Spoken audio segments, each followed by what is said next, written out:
सलमान साहब ये जो TORs हैं ये बड़े अहम हैं। इसका मतलब क्या है? हम फंडिंग तक जाना चाहते हैं कि फंडिंग कैसे हुई धरने की? जामी साहब, अगर ये चले गए ना तो इसके बाद ऐसे नहीं हो सकेगा। आप जिस वाक़े का जिक्र कर रहे हैं, पिछले दिनों शाहिद खाकान अब्बासी साहब ने अपने इंटरव्यूज़ में सारे वाक़े का बताया है।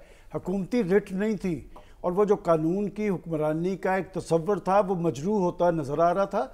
और मैं समझता हूँ कि जब तक हमारे अदारे हदूदों क़यूद के पाबंद नहीं होंगे, ख़राबी कहाँ से पैदा होती है? ख़राबी पैदा ही तब होती है जब आप हदूदों क़यूद से बाहर आकर देखिए। बात ये कि हमारे बाज़ अदारे हैं जिन्हें बैनुल-अक़वामी सतह पर तस्लीम किया जाता है। हम बड़ा फ़ख्र करते थे।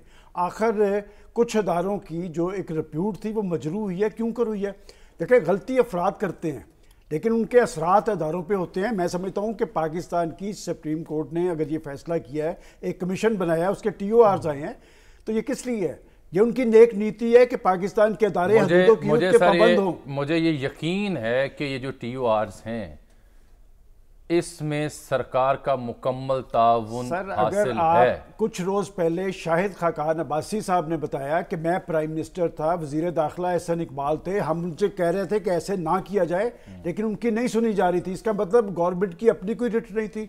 और कौन था ये सब कुछ कर रहा था? मैं ये कहता हूँ कि जब तक हमारे अदारे अपने आप को हदूद और क़यूद का पाबंद नहीं बनाएंगे, पाकिस्तान आगे की तरफ नहीं जाएगा।